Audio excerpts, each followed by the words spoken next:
Okay, hopefully my phone doesn't fall off the window again because I have it like here on a little sticky thing, and it fell off. So it's always like intense. I start to get into the groove of these communications, and then like something will happen. It's also kind of hard to start them because it just feels so intense. Like I'm trying to be really present and articulate myself clearly, and oftentimes I'm trying to express some very difficult to articulate concepts. But so here I am going to start experimenting with making these kind of like YouTube videos using very minimal technological setup, because I think it's really important to kind of grab the moment when it's alive and not have to set up a whole bunch of like podcast stuff and have a whole bunch of editing stuff. And so this is a value that I'm bringing of kind of like minimal technology. So maybe the sound won't be the best ever, but maximum aliveness and presence and flow in the moment of like what it is that I want to share. And so I was thinking before I started this video that I would start again by just acknowledging that the nature of reality is a paradox. And I often find myself wanting to articulate that because I get like, sometimes I avoid coming to the space to record some of the things that like I'm sitting with, because it is hard to articulate things that are paradoxical, you know? And so sometimes I feel like it's necessary for me to kind of preface what I'm saying with that sometimes that inevitably there's inherent contradiction in speaking about being alive and honoring it in a very deep and truthful way, like not speaking about being alive in a superficial way, but really speaking about it from the perspective of what is the nature of reality, what is the nature of consciousness, what is the nature of being. And so I do want to share, I was just speaking with my mentor, one of my mentors, about this integration process that I've been in for probably like the last year, but especially the last like 6 months, where I really started having like a fully formed awakening to the non-dual nature of reality. And so I did Bufo in May and had like a full-blown non-dual experience where I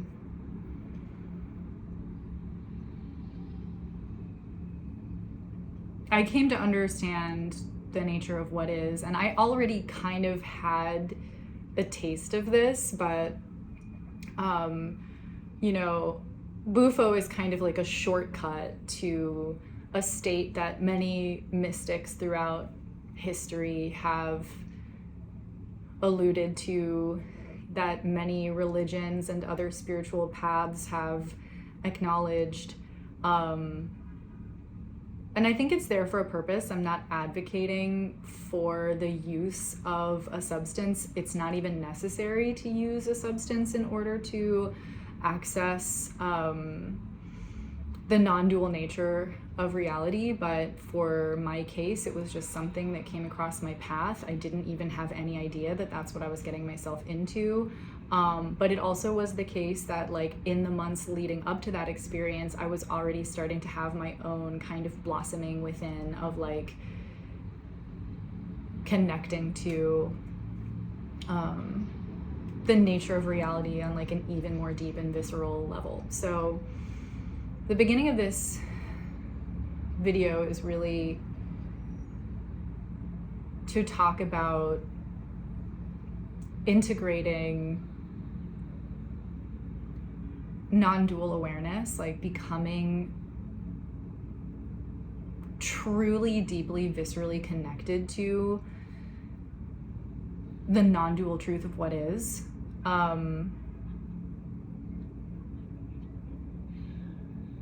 it can be pretty jarring to try to then be in the world, right? Like to go to the grocery store, or especially to have any kind of like goal, or sort of relate to a sense of self, because you're like so aware of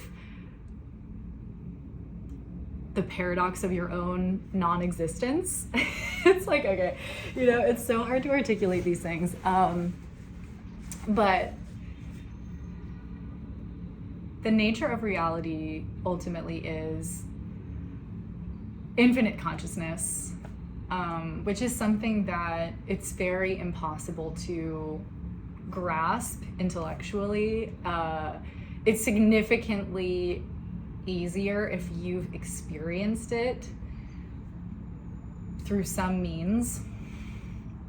And I think that connection to God or the non-dual state of reality is something that humans actually typically did have more access to in more traditional societal structures that really had, you know, when we're not like living in the zoo of modern civilization, when we are living in a way that's more aligned to the way that we evolved, where we are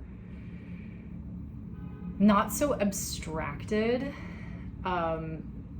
into this set of like bizarre rules and expectations and parameters and concerns and interests, and instead we are just like in community with other human beings, kind of living in a really natural state of balance between work and relaxation, and the work that we're doing is very directly related to our own survival, and we're deeply connected to nature, and there's not a lot of distraction, and there's not a lot of artifice, and there's not a lot of technology.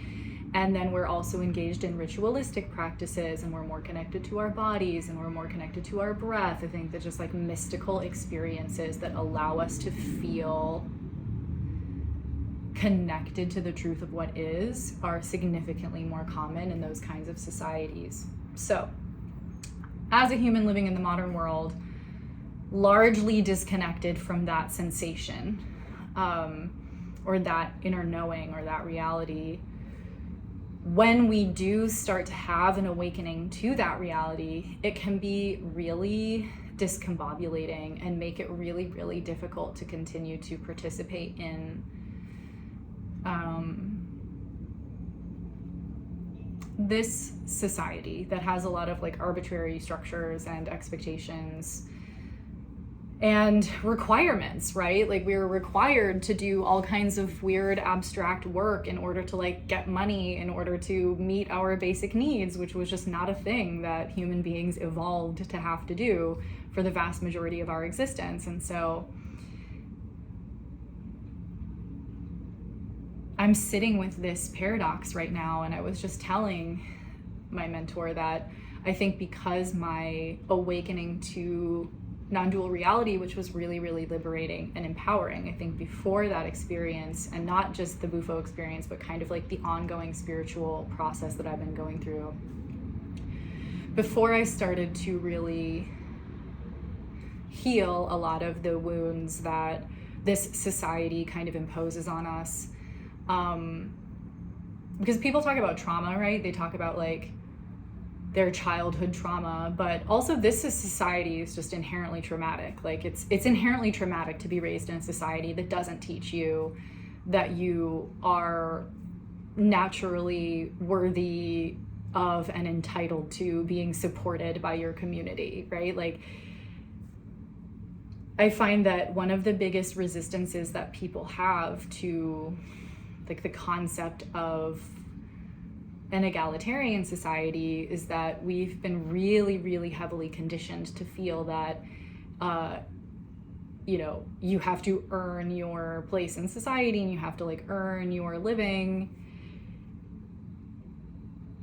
And there's this like nuance to it where it's not like, oh, being born into a more primal type of natural human society where it's really not that hard to like earn your place in that society, because the work is not so bizarre and abstract and the culture is not so individualistic. You just do the work that everyone else does. Like you just like go hunting or like gather things, and you have a lot of leisure. And so it's just not like, it's not as uncomfortable and awkward and bizarre to try to like have a functioning role in society. But then on top of that, there's like this inherent sense of I'm held by this society, right? Like earlier societies, it was just sort of obvious that if you were born into that society, then you belonged and you were supported, right? And there wasn't this question of like, have you earned your place in society, and are you like freeloading off of society? This is like a much more kind of modern civilization concern. So that's a trauma, actually, right? It's a trauma that we go through, that we're born into a society that then is basically like, screw you, you know, you need to earn your like worthiness to survive, and your like basic needs aren't even necessarily met by this societal structure. And then there's all this other trauma that comes along with a capitalist economic system that is constantly trying to make you feel like you're not enough, and that you're not worthy, and that you need more things, and that you need to compete with people around you. You know, competition can have a lot of different flavors, and so competition is a very healthy and fun component of human nature, but it doesn't, the type of competition that we are selling in the society that we're living in right now, where it's almost like unless you win, you're a total failure and you're worthless, is, or like that you have to compete in order to survive, is pretty traumatizing. So as I started to heal, the feelings of unworthiness, which really went through a transformation when I started to fully experience the truth of non-dual reality, which is like something that I always kind of knew intellectually. Coming from a philosophy background, I already believed that in this thing called ontological idealism, which is basically that the nature of reality is actually just consciousness, that there is no matter, that matter is like just an experience that consciousness is having. And the reason that I always believed that was because it never made sense to me that a universe that consisted of space, which is like a material metric, that there's space, and finite things like matter and time could be infinite, right? Like I was like, that just does not compute for me. I think these things are illusions. So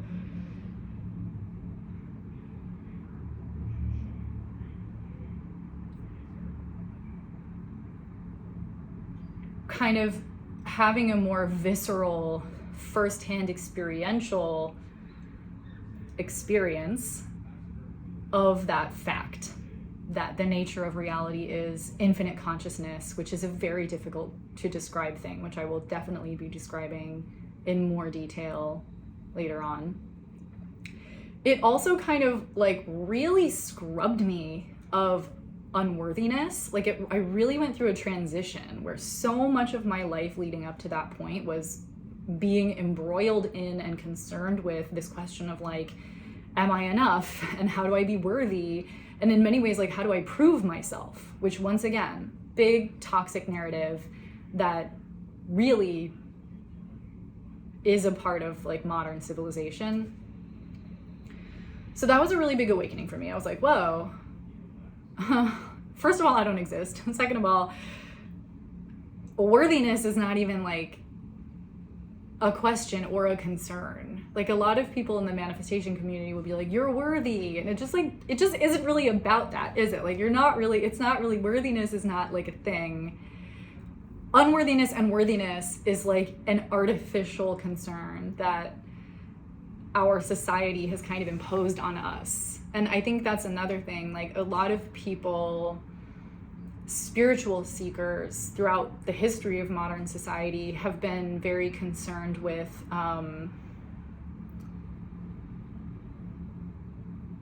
man, I like completely lost my train of thought.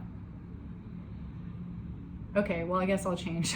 I'm sure I'll come back to it and I'll remember what I was going to say about that. But so worthiness kind of became like not as much of a concern. I still have issues with it sometimes. Like, I still have the little Velcro hooks of like, oh, I need to prove my worth and my enoughness. But luckily I've gotten much better at picking those off because I've like had the visceral experience of worthiness just not even really being like a concern. Like, I just like find myself in this experience of being alive. And that kind of brings me to my next point with regard to the integration of this experience when you start to kind of awaken to the non-dual nature of reality, which is like such a beautiful awakening that sort of interrupts this embroilment in superficial concerns like, you know, needing to prove oneself or questions of like ambition that have to do with validating the self. So the next kind of challenge that I came across was like, okay, well, so now I feel like a deep amount of contentment. And I have like basically no ambition. Like, I feel no need to seek anything. But then how do I participate in this experience? And for a while I was like, whatever, it's cool. I'm just like floating on by, you know, you can just go to your job. It's like, it's no longer even a question of feeling fulfilled by your job or anything. It's like, why do I need to feel fulfilled? Like, when you have the capacity to just be alive to every moment and ecstatically engage with literally any experience, because you understand that kind of the entire point of the entire existence of reality is just to experience being alive, then it becomes much less of a concern, like whether you have a job that fulfills you or whatever. So I thought that would be fine. You know, I was very content.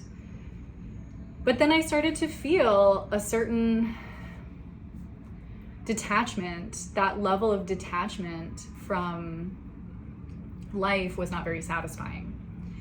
And I've been in this like tantric sex, love, and relationship coaching training program for the last year, which has been really valuable because tantric spirituality is a really, really great antidote to kind of spiritual bypassing, because a lot of people view the goal as kind of transcending experiential reality, which I don't agree with. And my non-dual experience also didn't support that narrative, right? Like, the point, like there's a reason experiential reality is here.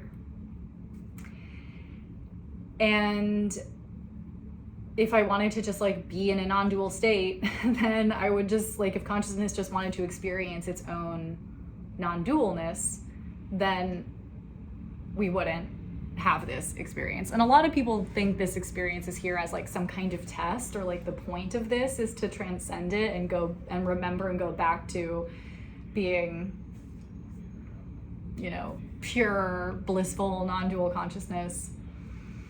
But my experience was that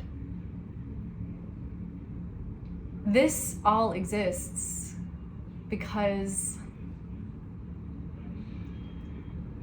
it's a beautiful thing to experience being in relation to.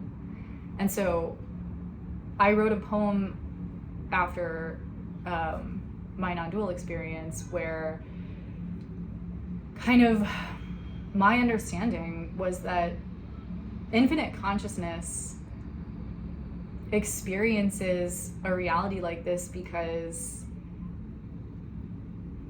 ultimately for the purpose of intimacy, right? You can say to be intimate with itself. For me, it's like to be intimate with the state of being, to be intimate with the experience of being. Like, it's pretty boring nothingness to just be like, I mean, it's very blissful to be like in the state of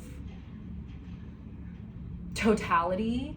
Like infinity has this paradoxical state where it's like simultaneously everything everywhere all at once, but then also simultaneously like the everythingness, similar to like all the colors of light become a white light, is also like full, like it's complete. So it's just this like white stillness that is so, I think, in contrast to like being in a human body, very blissful and peaceful and kind of like nothingness is like an impossible to describe experience that feels so amazing as a memory. Because at the time when you're experiencing nothingness, it's not like you have a mind to think about it with. But then as you like retain the memory of that experience and you come back to your physical body, it's like, oh man, that was, it feels uncomfortable to re-manifest into your body, right? You're like, no, thank you. I'll go back to like the blissful nothingness.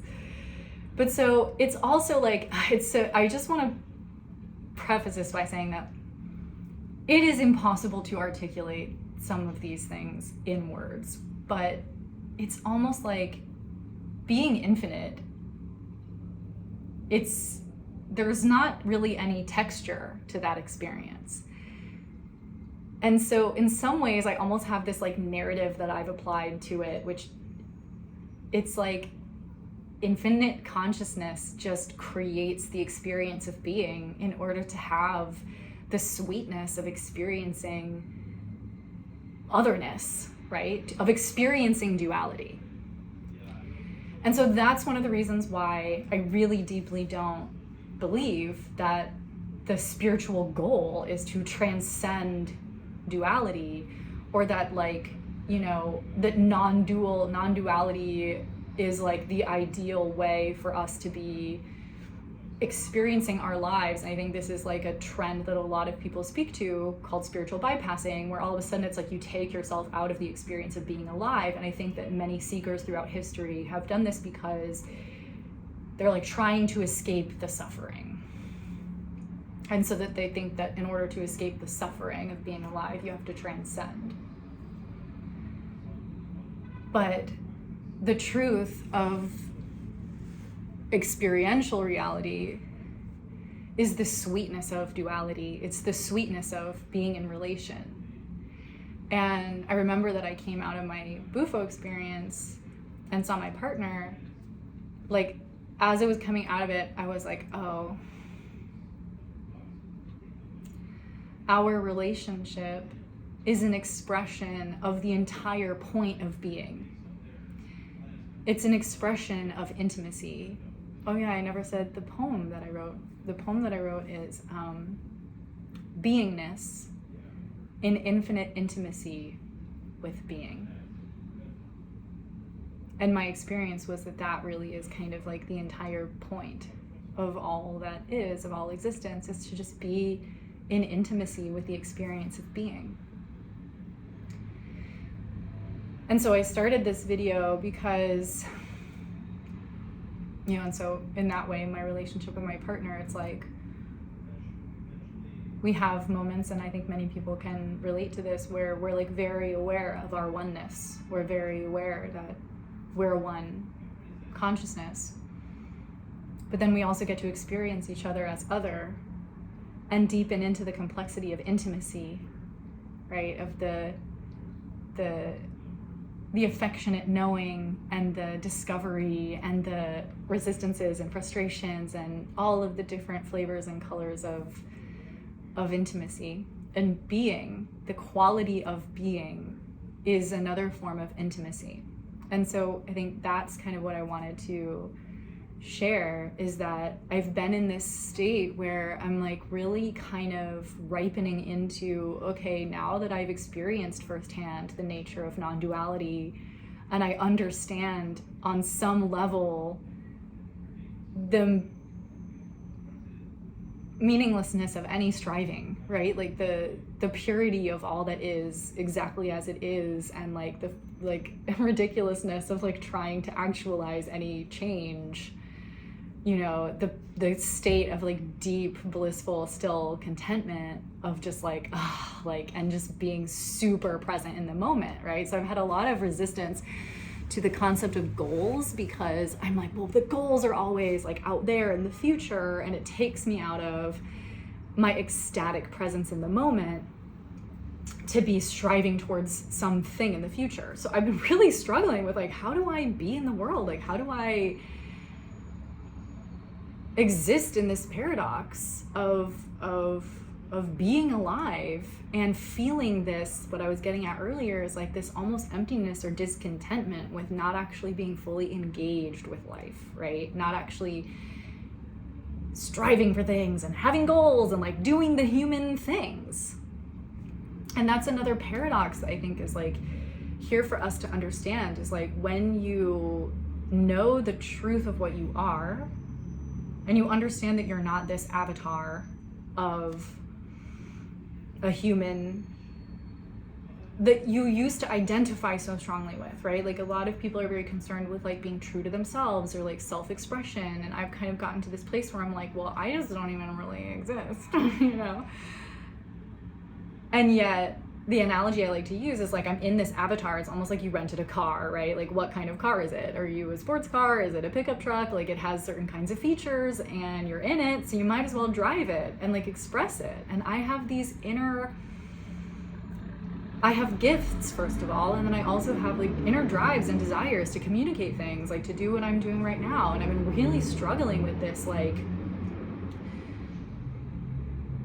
inability to take action towards some of the things that I think I'd like to do. Like I've been wanting to have a podcast where I share some of my gifts, like some of the things that I've always had as a part of my personality, to be this kind of like really zoomed out, abstract, out of the box, big picture thinker.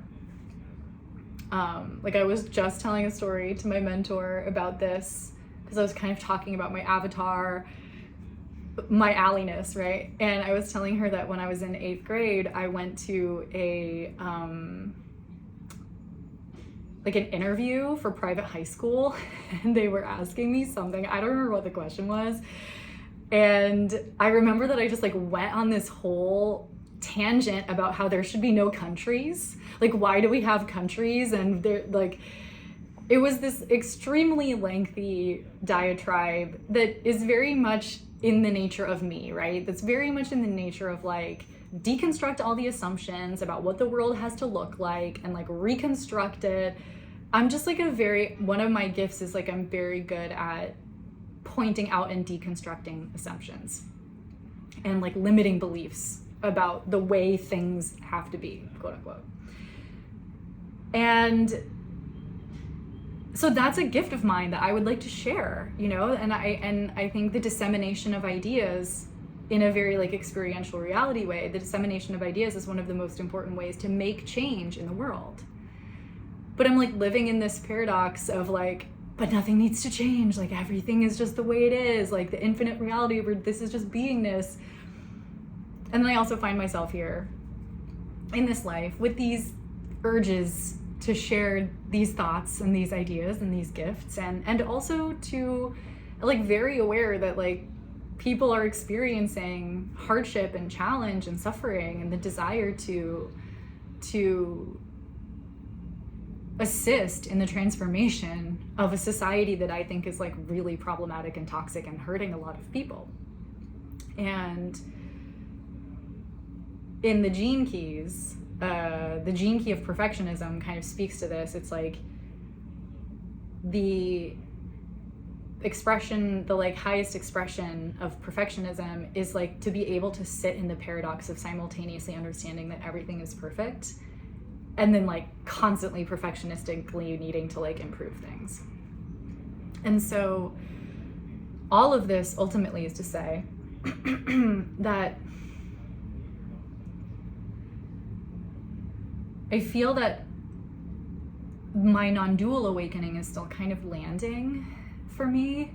And that's why it's been so hard for me to like re-engage with life, because I'm still kind of in this state of like simultaneously blissful and simultaneously paralyzing state of like, what is the point of doing anything or striving or seeking for anything? And I think that as that spiritual awakening kind of ripens in me, it will get easier for me to then kind of get my hands dirty and be engaged in life and seek without being as susceptible to falling back into old patterns of feeling like that seeking is a form of validation instead of a form of just like expression of being alive, expression of the intimacy of what it is to be a human.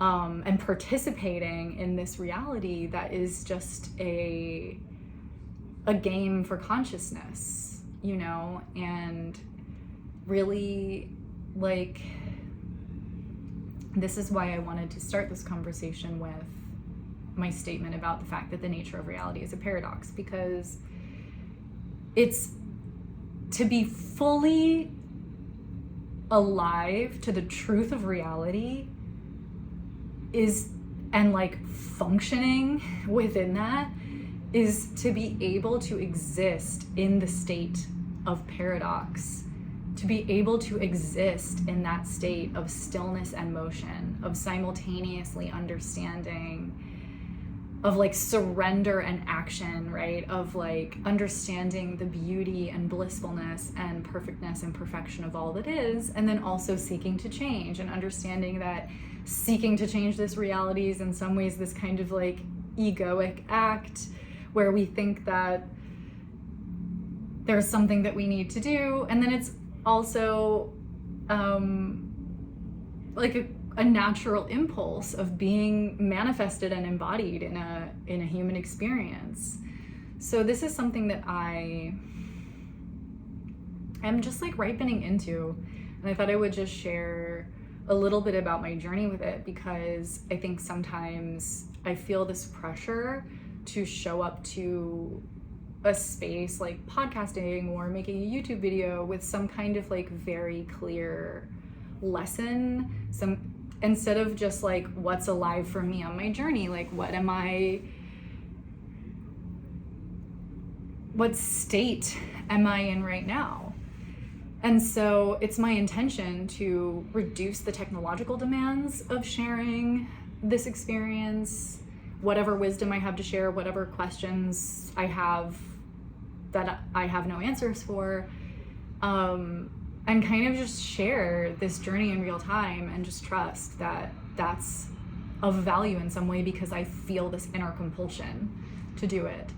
So yeah, I think that, you know, just dancing in this paradoxical state is something that I'm practicing, and like being alive and being really like tantrically involved in aliveness, which is like the point of this, right? The point of all this is to experience being alive, and that includes, you know, like having really big long-term projects that you're working towards, and it also includes like feeling a sunbeam fall on your face and just taking a deep breath and being in the moment and really like tasting every second of life.